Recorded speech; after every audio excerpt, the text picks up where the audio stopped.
የፈጣሪን እናታችን ማለታችን ሲደንቅ ከሷ የተወለደው ክርስቶስ ወንድማችን ሊሆን መሆኑ ነው የሚደንቀው እኮ።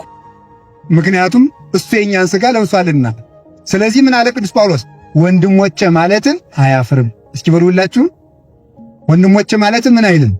አያፍርም። ለምን ስንለው ስለዘነሰ ወሰይነሰ መላእክት አብርሃም አላለ። የነሳውን ሥጋ ከአብርሃም ይዞት አልመጣም። ከአብርሃም ዘር ከነሳው የአብርሃምን ልጆች ሁሉ ወንድሞቼ ማለትን አያፍርም። ፈጣሪ ወንድሞቼ የሚለን የፈጣሪ አባት አባታችን የሆነ የፈጣሪ እናት እናታችን የሆን ስለሆን ድሃ አደጎች አይደለንምና በዚህ ደስ ይለናል። እግዚአብሔር የተመሰገነ ይሁን። ከቃሉ ጋር ናችሁ። እግዚአብሔር ከሁላችን ጋር ይሁን። ሌላው የፍቅር እናታችን ናት። እስቲ የፍቅር እናታችን በሉ እንጂ እግዚአብሔር ይወደናል አይወደንም? ወዶ ምን አደረገልን? ሞተልን በሉ። ፍቅሩን በምን ገለጠው? በመሞት ገለጠው። ሲሞት ነው ፍቅሩን የገለጠ አይደል? ለኋላ መጨረሻ ላይ ሲሞት ተመልከቱ፣ ፍቅሩን ገለጠ። ፍቅሬን በሞት ገልጫለሁ አለና ማረጋገጫ ነው። እናቱን እንካችኋል እነሆ እናታችሁ ብሎ ሰጠ። እግዚአብሔር ፍቅሩን ሲገልጥ ሰው ተመልከቱ፣ እወዳችኋለሁ ብሎ ቃሉን የገለጠባት የነጻነታችን ደብዳቤ ማርያም ሆነች ማለት ነው። የአምላክ ፍቅር የተነበበባት መጽሐፍ ሆነች፣ በደም ማኅተም የታተመች የአምላክ ፍቅር። ስለዚህ አባ ጊዮርጊስ እኔ እንግዲህ ከዛሬ ጀምር ያን የማርያም ባሪያ ነኝ ብዬ የፍቅር ውል ጽፌአለሁ ይላል። ይችን አልፎ ዘይር ጠስ ይወጣ ይችን የሚሰርዛት የለም። ምክንያቱም አንደኛ በወረቀት አልጻፍኩትም፣ ሁለተኛ በቀለም አልጻፍኩትም፣ የጻፍኩት በልቤ ነው።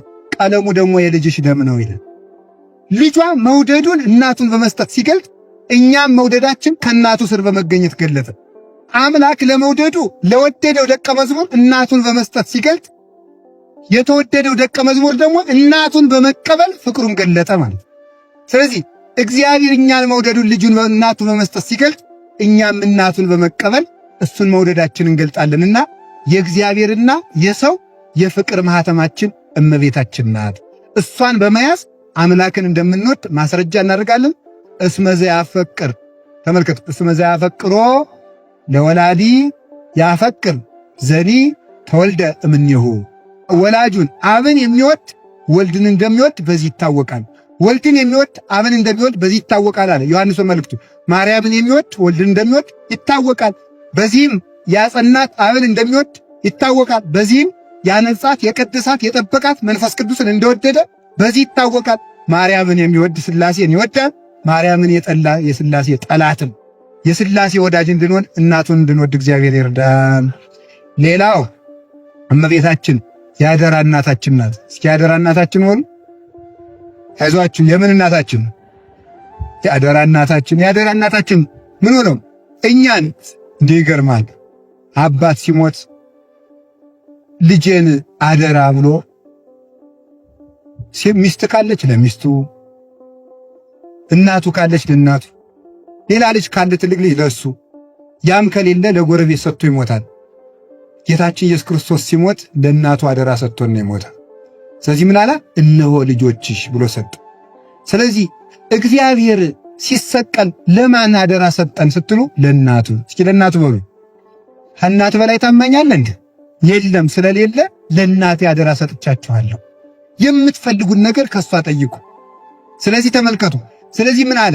እኔም በሷ አድሬ የምትፈልጉን እሰጣችኋለሁ ብሎ እኛን ለሷ አስጠግቶናል። ስለዚህ ምን ማለት ከነገኔ ሄደር ከነገኔ ተጠጋ እንደሚል ሰው መንገድ የሚሄድ ሰው እኔ በዚህ ቀን እመለሳለሁ ከነገኔ ቤት ቆይ ብሎ ልጁን አስጠግቶ እንደሚሄድ መጥቶ በምጽአት ተመልከቱ ከሙታን ለይቶ አስነስቶ እስከሚያሳርገን ድረስ ከናቱ አስጠግተን አስጠጋን።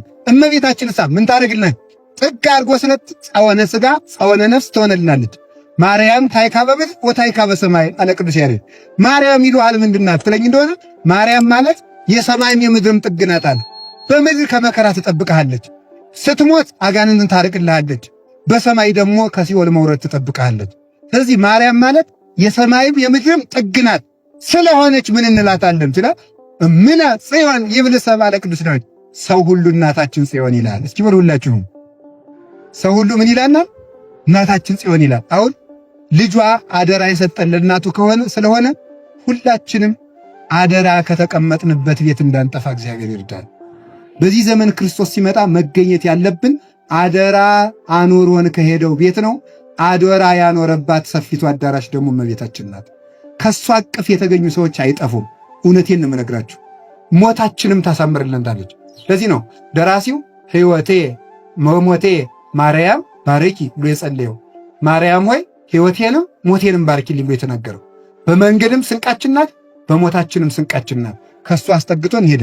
ለኛ እሷን እናቴን አደራ ብሎ ሄዷል። ፍቅሯን ያዙልኝ ነው እንጂ እኮ ሌላ ምን ልናደርግላት ነው? ለሱ እንካናት ብሎ ለዮሐንስ ሲሰጠው በዮሐንስ ለኛ ሰጠን። ተመልከቱ፣ በዮሐንስ በኩል እሷን ለኛ ሲሰጠን እኛን ደግሞ በዮሐንስ አድርጎ ለሷ ሰጠን። ስለዚህ የአደራ እናታችን ናት። አደራ የምንጠብቀው ምን አለ ቅዱስ ጳውሎስ? እከ ማይጸንተከ በመንፈስ ቅዱስ ዘዱር ላዕሌከ። ተመልከቱ ልጄ ጢሞቴዎስ ላይ በአንተ አድሮ ባለው መንፈስ ቅዱስ አደራህን ጠብቅ ብሎ አዘዘው። የክርስቲያን ዋናው ነገሩ ምንድነው? አደራ መጠበቅ ነው። አደራ ማውጣት ምንድነው? ከተቀበልነው አደራ አንዱ የእናቱን አደራ ማውጣት አለብን። የፍቅሯን አደራ በልተን እንዳንገኝ ዘረ ቆርጥም እንዳንሆን እግዚአብሔር ይጠብቀን። ስለዚህ ሁላችሁም ውዳሴ ማርያም ስታቋርጡ እመቤታችንን ሳታመሰግኑ ስትሆኑ አደራ እየበላችሁ እንደሆኑ ወቁት። ከጸለያችሁ ግን ለእናቱ አደራ ሰጥቷችኋልና ሞትም አይነጥቃችሁም። የምትፈልጉት ነገር ሁሉ ታገኛላችሁ። እሱን ነው የምላችሁ። የመጨረሻ እመቤታችን የነጻነት ደብዳቤያችን፣ የነጻነት እናታችን ናት። እስኪ የነጻነት እናታችን በሉ። የምን እናታችን ናት አልኳችሁ?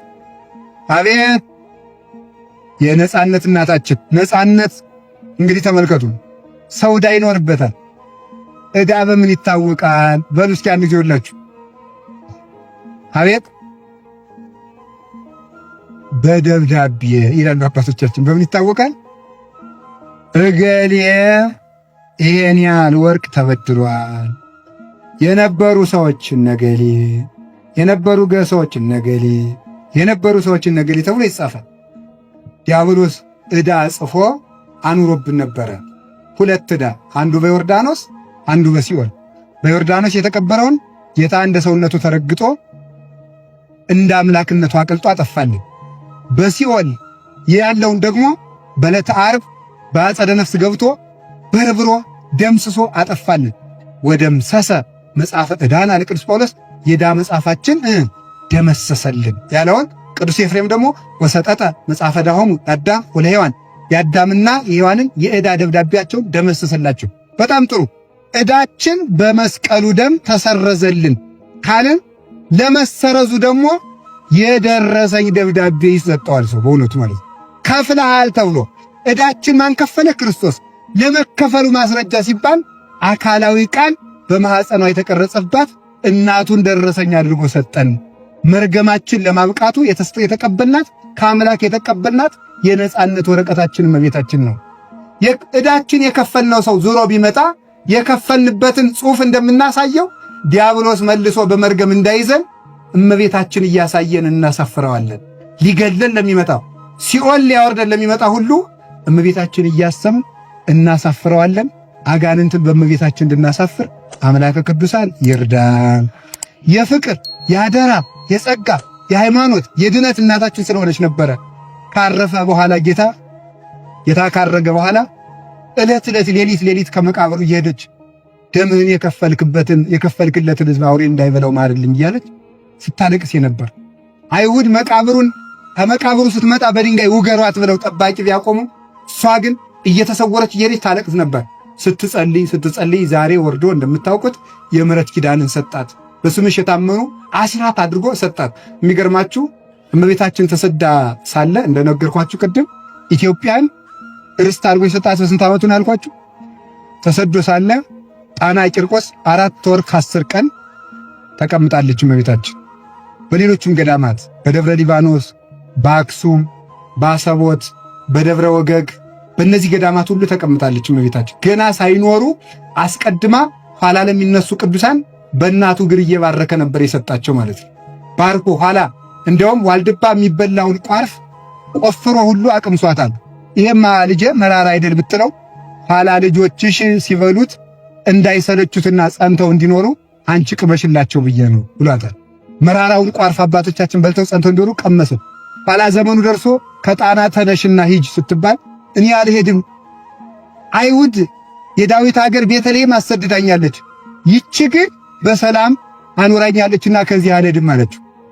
አይ ቃል ኪዳኑ ደም መፍሰሱ አይቀርምና እንሄዳለን፣ ነገር ግን ይችን ሀገር ርስት አድርጌ ሰጥቼሻለሁ ብሎ ከስደት ስትመለስ ርስት አድርጎ እኛንማ ሁልጊዜ ነው የሰጠን። ደግሞ ኢትዮጵያውያንን ማምላክን እንዲሁ ዝም ብሎ ኢትዮጵያ ኢትዮጵያ ትላላችሁ እንጂ ይላል አንዳንዱ ዝም ብሎ የአእምሮ ስደተኛ። ኢትዮጵያ ኢትዮጵያ ትባላለች። ኢትዮጵያ ምንድን ነው? መጽሐፍ ቅዱስ ላይ 40 ጊዜ ስለተጻፈች ምን ሶሪያም ትጽፋለች ይላል። ዋ ሰርቋል ተብሎ የጻፈና ሰጥቷል ተብሎ የተጻፈ እኩል ነው እንዴ? ነውር እኮ ነው ማምላክ። ኢትዮጵያ እኮ የተጻፈችው እጆቿን ወደ እግዚአብሔር ትዘረጋለች ነው እንጂ ኢየሩሳሌምን ትበረብራለች ተብሎ አይደለም የተጻፈ። ስለዚህ ተመልከቱ፣ የተጻፍንበት አካሄድ እኮ ይለያል። ወይ ደነግጻ ተመልከቱ። አይጻዳት ኢትዮጵያ ትንቢተ ዕንባቆም ላይ የኢትዮጵያ ድንኳኖች ይጨነቃሉ ነው የተባለ። የኢትዮጵያ ድንኳኖች ይጨነቃሉ። ድንኳን የተባለ ልብ ነው። ይገርማቸዋል። ልብ ነው። ኢትዮጵያውያን አምላክ በእንግድነት ሲመጣ ተብረክርከው ይቀበሉታል ማለት ነው ትንቢቱ ማለት። በስደቱ ጊዜ ያሳረፍ ነው። ስለዚህ ነው። ስለዚህ ኢትዮጵያውያን ለእመቤታችን 2 ጊዜ እንደ ዓለም ከመስቀሉ ስር ተቀብለናታል። እንደ ስደቷ ደግሞ በ2 ዓመቱ የተቀበልናት የርስታችን ቃል ኪዳን ናት። ስለዚህ ኪዳነ ምሕረት ያንን ለምና ዛሬ ደግሞ በየካቲት 16 ምሕረት ስትቀበል አብረን ምሕረት የተቀበልንበት ሰኔ ጎልጎታንም ሰኔ 1 ቀን ጸልያ ስትቀበል ተቀብለናል። ሰኔ ጎልጎታ ቀላል ጸሎት እንዳይመስላችሁ። የአቡነ ደብረ ሊባኖስ 3ኛ የመንፈስ ልጅ እጨጌ ፊልጶስ ሰኔ ጎልጎታ እየጸለዩ እሳት ያጠፉ ነበር። ታላቅ ጸሎት ናት በእውነቱ። ቢያንስ ብትችሉ በ16 ጸልዩዋት። ስለዚህ ደግሞ እዚህ ደግሞ አዲስ አበባ ደግሞ ሐመረ ኖህ ኪዳነ ምሕረት አለች አይደል? ሌላም ብዙ ኪዳነ ምሕረት አለ። ግን ሐመረ ኖህ ለምን እንደተባለች የቤት ሥራ ሰጥቻቸዋል። እንጦጦ ኪዳነ ምሕረት ለምን ሐመረ ኖህ እንደተባለች እሷን ሰጥቻቸዋለሁ። ኪዳነ ምሕረት ቀድሞ ኖህን በጥላዋ አሻግረዋለች። እኛን ከጥፋት ደግሞ ከመርገም ኋላ ሰው ልጇን ሰው ሲሆን ወልዳ አድናናለች። ከዛ ቀጥሎ ደግሞ አዲስ አበባ የሚጠፋውን የሚነሳውን ማይበል ደግሞ እሷ ታድነን። አሜን በሉ እንጂ እውነት የምነግራችሁ የትኛውን ማይበል የምታሻግረን ኪዳነ ምሕረት ናት። ድነትን የምትሹ ምዕመናን በሙሉ ገነትን የምትሹ ክርስቲያን በሙሉ በእንተ ማርያም መሐረነ በሉ በእንተ ማርያም መሐረነ በሉ በሉ አብራችሁ ድነትን የምትሹ